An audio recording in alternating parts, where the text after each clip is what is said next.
displaying the glory of God's creation by exploring America one park at a time. Welcome to Parking Full Time with Big Dave, the parks professor.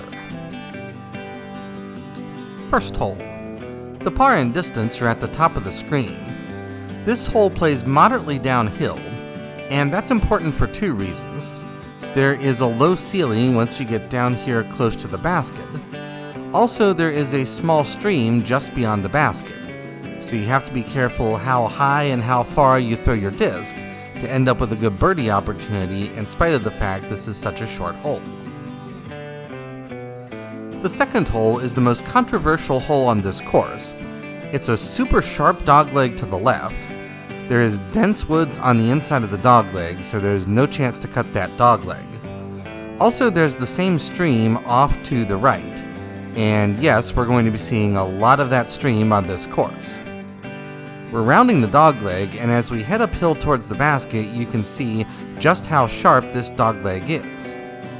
It's more than 90 degrees depending on which line you take. Maybe they would have been better off cutting this hole straight through the dense woods there, but this hole is what it is. And there's the view back around the dogleg back to the tee. The third hole plays across the stream for the first of several times. If you want to be aggressive, you can take your disc through the narrow gap in the trees off to the right, and that lets you avoid the dense woods off to the left and therefore get closer to the basket. We're going to jump across the stream. This hole plays downhill to the stream and then back uphill to the basket. There's the third basket, and there's the view back to the tee from behind the basket. The fourth hole is a flat creekside hole. It's kind of wedged in between a picnic shelter, which is off camera to the left, and the stream, which is just to the right. This hole also plays through this narrow gap in the trees, and so you're going to need a good and accurate throw in order to get close to the basket and set up a birdie opportunity. This is a really nice short hole. I do want to belatedly welcome you back to Parking Full Time. I am Big Dave, the parks professor. There's the fourth basket, and there's the view back to the tee from behind the basket. The fifth hole plays gradually uphill into the west corner of the park. This hole is very open and very boring. It is officially a par 4, and therefore these pars are definitely beginner pars. Overall, this is a pretty beginner-friendly course except for the stream. That stream has some steep banks, and you could definitely lose a disc in that stream. We are at Margaret Hunter Park in Newberry, South Carolina, so we're about 40 miles northwest of Columbia and just a few miles off of I-26. The sixth hole plays back downhill in the opposite direction as the previous hole. You can't see the basket off the tee, but it's in the gap between the tall pine trees that we're walking towards directly ahead. This hole is moderately downhill, and the basket is on this side of the stream. In fact, the stream is about 10 feet beyond the basket. So on your approach throw, you do have to take the downhill into account and make sure you don't overthrow. I captured this video on Monday, December the 16th, and it was a mild early winter day with temperatures in the upper 50s when I came here. There's the sixth basket. And there's the view back uphill to the tee from behind the basket. The seventh hole is the longest and probably hardest hole on this course. You can't see the basket from the tee, but it's in the very northwest corner of the park. We just jumped over a rough area there. This hole is best played as a dogleg right. There are fewer trees to deal with if you bend your disc flight from left to right. There is dense woods off to the left of the basket, and so you really need to bend your disc flight enough in order to avoid those woods. That would be tough to find your disc over there in those woods.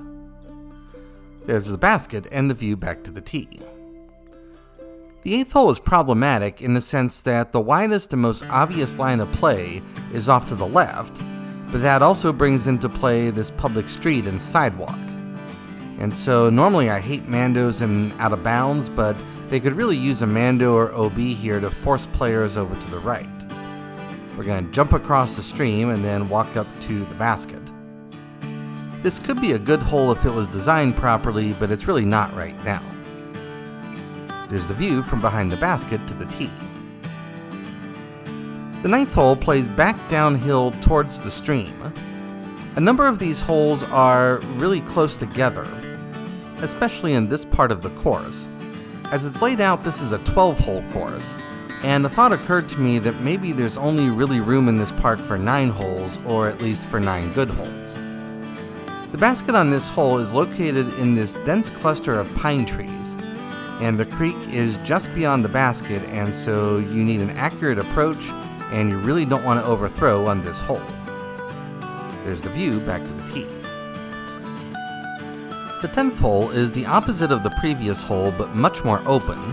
We're going to jump across the creek and then walk up to the basket.